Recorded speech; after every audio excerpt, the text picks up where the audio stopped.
The breath left my body as I stared at the screen. There they were, dozens of photos of my husband Michael with his colleague Alexandra at a lakeside cabin, his arm around her waist, their lips pressed together, a selfie of them in bed. The timestamp? The exact weekend he told me he was at a business conference in Denver. But that wasn't even the most devastating part. Just 30 minutes earlier, I had been researching fertility clinics for the family we'd been planning to start. My husband was building a future with someone else while I was planning ours.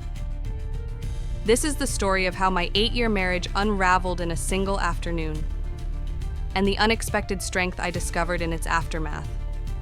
I'm going to take you through every painful moment, from the first suspicious text message to the confrontation that changed everything to the rock bottom I hit before I could rebuild myself.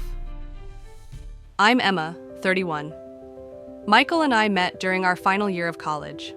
I was studying literature and art, dreaming of opening my own gallery someday. He was the ambitious business major with plans for corporate success. We were opposites in many ways, my creative chaos to his meticulous organization, my spontaneity to his careful planning. But somehow, those differences created a balance that worked beautifully for years. On our wedding day, Michael whispered a promise as we danced. "You're my forever. There will never be anyone else." I believed him with every fiber of my being. We built what I thought was a dream life, restored a beautiful craftsman home room by room, Sunday morning farmers markets where he'd always buy me fresh flowers, annual camping trips to Yosemite where we'd talk about our future children under the stars. But as I'd soon discover, I was living in a carefully constructed illusion. While I was choosing baby names and researching fertility treatments, my husband was planning romantic getaways with another woman. Before I show you exactly what happened on the day everything fell apart, I need to share something important. The warning signs were there for months. I just couldn't, or wouldn't, see them. Have you ever had that feeling that something isn't quite right, but you can't put your finger on it? I wish I had listened to mine. The changes were subtle at first. About 6 months before Discovery Day, Michael started working later at his marketing firm. New clients, bigger accounts, more responsibility, all perfectly reasonable explanations that I never questioned. The business trips increased from monthly to bi-weekly. Building the company's national presence, he'd say, kissing me goodbye. I was proud of his success, never suspecting these trips weren't always what he claimed. His phone became an extension of his hand, always face down when not in use. When it would buzz, he'd take it to another room to answer. "Everything okay?" I'd ask. "Work never stops," he'd explain with an exhausted smile. That smile, I now realize how rehearsed it was. How many times had he practiced that exact expression in the mirror? Our intimacy faded so gradually I barely noticed. When I initiated, there was always a reason. Stress, fatigue, early meetings. I started questioning myself instead of him. Had I gained too much weight? Was I not exciting enough? I even bought new lingerie that sat unworn in my drawer, while I convinced myself this was just a phase in our marriage. The most obvious sign came during our friend's dinner party last month. Michael disappeared for nearly 30 minutes. When I found him in the den, he quickly ended a call. "Sorry, work emergency with the Peterson account," he explained. Our friend Mark gave Michael a strange look. Now I understand why. Mark knew the Peterson account had been transferred to another team weeks earlier. Here's what's heartbreaking about betrayal. It doesn't just erase your future, it rewrites your past. Every memory becomes questioned. Every moment of happiness potentially tainted by lies. It was a Wednesday, April 12th. I remember because I had just scheduled a consultation with a fertility specialist for the following week. Michael and I had been talking about starting a family for months. I was researching clinics, tracking my cycle, taking prenatal vitamins, creating a new life with someone who was secretly building a different future altogether. I was sorting through our mail that afternoon, bills, flyers, the usual. Then came the credit card statement. I almost set it aside for Michael to handle as usual, but something made me open it. I scanned the transactions casually at first. Gas station, grocery store, Amazon. Then I saw it, a charge for the Grand Lakeview Hotel downtown. $487.21. The date was from his business trip 2 weeks ago. The problem? His company always covered accommodations. Always. And the Grand Lakeview wasn't the company's usual business hotel chain. Plus, Michael had told me he was in Denver that week. The Grand Lakeview is here in Seattle. I called the hotel, my voice surprisingly steady as I explained I needed a copy of a receipt for a stay under my husband's name for tax purposes. The cheerful receptionist confirmed Michael's stay, a 2-night reservation in their romantic getaway package. I hung up and barely made it to the bathroom before vomiting. My body understood the truth before my mind could fully process it. In that moment, standing in my bathroom, I had a choice to make. I could confront Michael immediately with just this one piece of evidence. I could pretend I never saw it. Or I could dig deeper. I chose to become a detective in my own marriage. With shaking hands, I logged into our shared cloud account that Michael probably forgot I had access to. Or maybe he just thought I'd never look. Either way, it was carelessness born of confidence that he wouldn't get caught. There they were. Dozens of photos he hadn't bothered to hide well. Michael and Alexandra, his 28-year-old colleague who'd been to our house for dinner twice. The woman who had hugged me and brought me a houseplant as a gift. The timestamps on the photos spanned 5 months. 5 months. I found their text messages next. The cloud backup of his phone contained everything. Their inside jokes, plans for their next rendezvous. "I wish we could just run away together," Michael had written. "Soon, baby. Just need to figure out the right timing," she'd replied. The worst part wasn't the sexual messages, though they made me physically ill. It was the emotional intimacy. He told her things about his dreams and fears that he'd stopped sharing with me years ago. Then I found it, a hidden email account with flight confirmations for a trip to Bali, scheduled for next month, during what was supposed to be our anniversary. They had planned a 10-day vacation while I had been dropping hints about renewing our vows. After 5 hours of digging, I sat surrounded by printed evidence, my face swollen from crying, feeling like I'd been living in a simulation of a marriage. I considered so many options for confrontation. Showing up at his office, contacting Alexandra's fiancé. Yes, she was engaged to another man while seeing my husband, waiting until he lied about his next trip. But ultimately, I chose power through simplicity. I laid out the evidence on our dining table, the credit card statement, the hotel confirmation, the photos, the messages, the flight itinerary. Then I texted him 3 words: "Come home, now." He must have heard something in those 3 words because he arrived within 30 minutes. When he walked in, I was sitting calmly at the table, a glass of his expensive scotch in my hand, something I never drink. "What's wrong? Are you okay?" he asked, setting down his briefcase. I took a sip, letting the liquid burn my throat, and said nothing, just gestured toward the chair across from me. When he saw what was on the table, all color drained from his face. "Emma, I can explain." "Explain what exactly?" My voice was eerily calm. "How you've been fucking your colleague for 5 months? How you were planning to take her to Bali during our anniversary? Or maybe explain the romantic getaway package at the Grand Lakeview when you were supposedly in Denver?" His facade cracked then. First came denial, a pathetic attempt to suggest the photos were manipulated. Then anger. "You went through my private messages?" As if somehow I was the one who had broken trust. Then tears, and finally, the confession. "I never meant to hurt you," he said, head in his hands. "In what universe does betraying someone for months not hurt them?" I asked. After a long silence, he whispered the words that would haunt me for weeks. "She makes me feel alive." Those 5 words cut deeper than any knife. Had I made him feel dead? Had our life together, the one I thought was everything I wanted, been suffocating him? "Do you love her?" I asked, needing to understand the full scope. He couldn't look at me. "I don't know what I feel anymore." "That's not an answer, Michael. It's a coward's deflection." This is when he got defensive again, started listing complaints about our marriage. I worked too much. I was too focused on having a baby. I wasn't spontaneous enough. In that moment, I realized something crucial. This wasn't about my failings. This was about his choices. The problem wasn't that I wasn't enough. It was that he wasn't honest enough to address his needs within our marriage or leave before starting another relationship. I stood up from the table. I want you out of this house tonight. You can come get your things when I'm not here.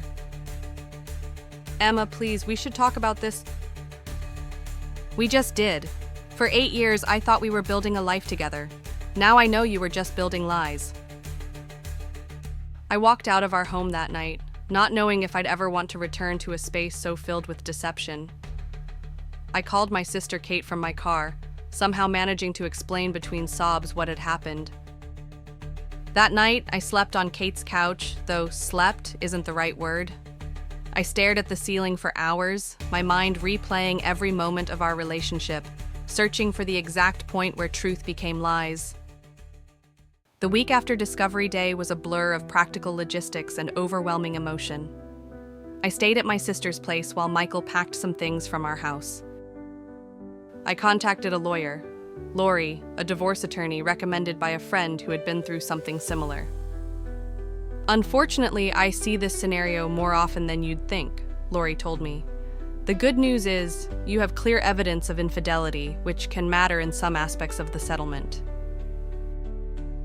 Michael's messages oscillated wildly. Profound apologies. I've made the biggest mistake of my life. Blame shifting. If you hadn't been so focused on having a baby, maybe I wouldn't have felt suffocated. Desperate attempts to reconcile. We can fix this. Please just talk to me. And finally, anger when I wouldn't respond the way he wanted. Telling our friends was another layer of pain. Some were genuinely shocked and supportive. Others seemed unsurprised, which hurt in its own way. Had everyone seen what I couldn't?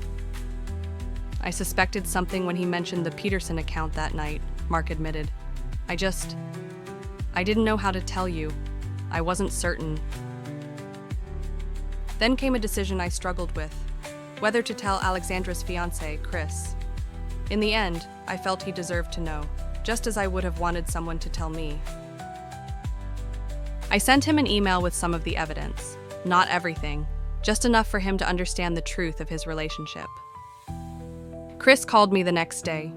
We had a strange, painful conversation as two people whose lives had been shattered by the people we trusted most.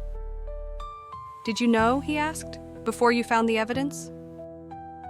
I think part of me did, I admitted, but I convinced myself I was being paranoid. Yeah, same here, I never thought she could do this. The physical symptoms of betrayal trauma surprised me. Hair falling out in the shower, insomnia that no sleeping pill could touch, weight loss that my sister monitored with growing concern, a constant tightness in my chest that felt like an impending heart attack. My sister convinced me to start therapy, twice a week at first. My therapist, Dr. Chen, specialized in betrayal trauma. What you're experiencing is a normal response to abnormal behavior, she explained. Your body is responding to this betrayal as a threat because emotionally it is one. 3 weeks after Discovery Day, I hit rock bottom. I hadn't been back to our house yet. Couldn't bear to see our bed, our photos, the life we'd built on lies. I had a complete breakdown in my sister's bathroom, sobbing on the floor, unable to breathe, my whole body shaking. I couldn't see a way forward, couldn't imagine ever trusting anyone again, couldn't picture a future different from the one I'd planned with Michael. That night, curled on my sister's bathroom floor, I experienced what I can only describe as my darkest moment. I wondered if the pain would ever end, if I would ever feel whole again. But sometimes, rock bottom is where you finally stop falling and start rebuilding. 4 weeks after Discovery Day, something unexpected happened. I woke up before dawn and felt an overwhelming need to go outside. I found myself walking to a park near my sister's apartment as the sun was rising. Sitting on a bench, watching the colors change in the sky, I had my first moment of calm since everything fell apart. Just a brief window where the pain wasn't all-consuming. In that moment of stillness, I realized something important. While Michael had broken my heart and shattered my trust, he hadn't taken my essence. The core of who I am remained intact. That afternoon, I bought a journal and wrote down 3 questions. 1. Who was I before Michael? 2. What parts of myself did I set aside during our marriage? 3. Who might I become now? That simple act, recognizing I had an identity separate from my marriage, became the first real step in my healing journey. The next day, I did something I'd been avoiding. I went back to our house, my house now. Michael had moved most of his things out as I requested. Walking through those rooms felt surreal, like visiting a museum of a life that no longer existed. Our wedding photo still hung in the hallway. I took it down, not in anger, but in acknowledgement that this chapter had closed. I couldn't sleep in our bed yet. Instead, I set up a temporary space in the guest room. Small steps were all I could manage. That night, I received an email from Alexandra. I know nothing I can say will undo the pain I've helped cause, but I want you to know that Michael and I are no longer seeing each other. I've realized the terrible mistake I've made, and am trying to rebuild my relationship with Chris. I don't expect forgiveness, but I am truly sorry. I sat with that email for a long time, feeling nothing at first. Then a strange mix of emotions, not forgiveness, nowhere near that, but a certain closure. Their relationship, built on lies and betrayal, had crumbled just as quickly as it had formed. Michael's messages changed tone around the same time. He wanted to talk about reconciliation, claimed he'd made a terrible mistake, and that Alexandra meant nothing compared to our marriage. Here's what became crystal clear to me. I deserved better than being someone's second choice, better than a husband who only valued our marriage after he got caught betraying it. I filed for divorce the next day, not out of anger or revenge, but from a place of clarity and self-respect. The journey from that decision to where I am today has been neither quick nor linear. There have been setbacks, days when grief overwhelmed me again, moments when I questioned everything. My therapist helped me understand that healing isn't a straight line. It's messy, with progress and regression often happening simultaneously. 2 months after discovery, I started EMDR therapy to process the trauma. 3 months after, I joined a support group for betrayal survivors. 4 months, I reconnected with my passion for painting that I'd neglected. 5 months, I went on my first solo trip, a weekend retreat just for me. I reclaimed our house room by room, new paint colors, rearranged furniture, removed painful reminders, created spaces that reflected me, not us. Some friendships deepened through this experience. Others couldn't withstand the awkwardness of taking sides. I learned who my true support system was, and it wasn't always who I expected. In an unexpected turn of events, Chris, Alexandra's fiancé, and I occasionally meet for coffee. A strange friendship born from shared trauma. We're careful to keep appropriate boundaries, supporting each other as we rebuild our separate lives. Today, 8 months after Discovery Day, I'm not the same person I was. The pain hasn't disappeared completely, but it's no longer the defining feature of my life. I've accepted a promotion at work that I might have turned down before, worried about how it would affect our family planning. I've reconnected with old friends and made new ones. I've even started casually dating again, though with much healthier boundaries and clearer expectations. 2 months ago, I had a final conversation with Michael. He asked again about reconciliation. I've changed, he insisted. I understand what I lost now. I looked at him calmly. That's the thing, Michael. You didn't lose me. You threw me away, and in doing so, you gave me the unexpected gift of rediscovering myself. The greatest lesson I've learned through this journey is that betrayal doesn't just break you, it breaks open possibilities you never considered. When the future you planned disappears, you're forced to create a new one. I wouldn't wish this pain on anyone, but I also wouldn't trade the strength, clarity, and self-knowledge I've gained. The woman who sobbed on her sister's bathroom floor, wondering if she would ever feel whole again, has become someone stronger than she ever imagined possible. If you're going through something similar right now, please know this. The pain is real and deserves acknowledgement. But beyond the shattered expectations lies the possibility of rebuilding something authentic, a relationship with yourself built on deeper understanding and compassion than before. This is the unexpected gift hidden within one of life's most painful experiences, and you deserve to unwrap it fully. Have you experienced betrayal or helped someone through it? Your experience might be exactly what someone else needs to hear today. Remember, the end of one story might just be the beginning of a better one that you write yourself.